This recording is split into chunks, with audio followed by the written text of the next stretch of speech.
RTS Info, Guillaume Meyer.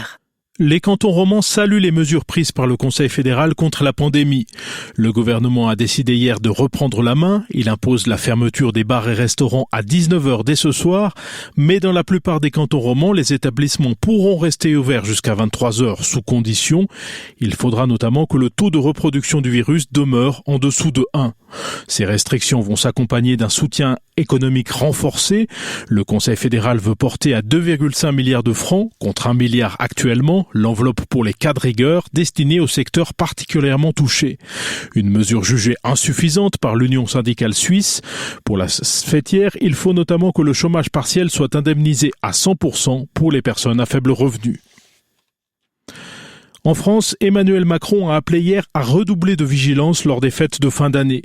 Le pays sortira du confinement le 15 décembre, les déplacements seront réautorisés sur tout le territoire, mais face à la situation épidémique jugée insatisfaisante, le gouvernement français a décidé de durcir le couvre-feu de 20h à 6h du matin, y compris à la Saint-Sylvestre.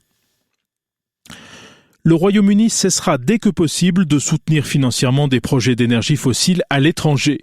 C'est ce qu'a annoncé hier Boris Johnson, à la veille d'un sommet sur le climat organisé par son pays avec les Nations Unies et la France, un sommet qui coïncide avec les 5 ans de l'accord de Paris sur le climat.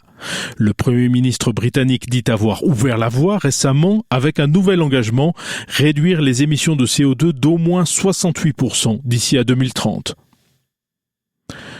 En Ukraine, on assiste depuis 6 ans à des comportements constitutifs de crimes de guerre et de crimes contre l'humanité.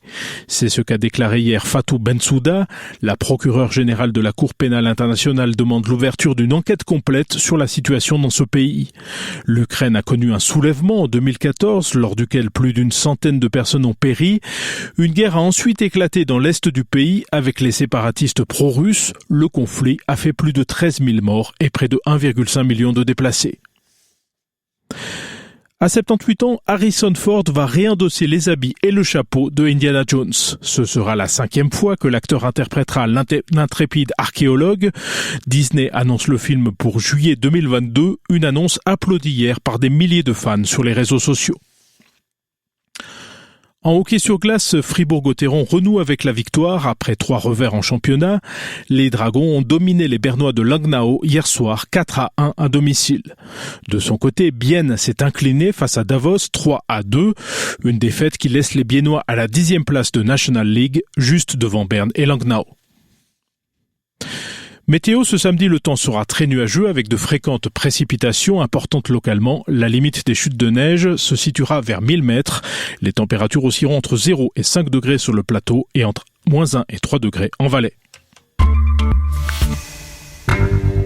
Il paraît qu'il ne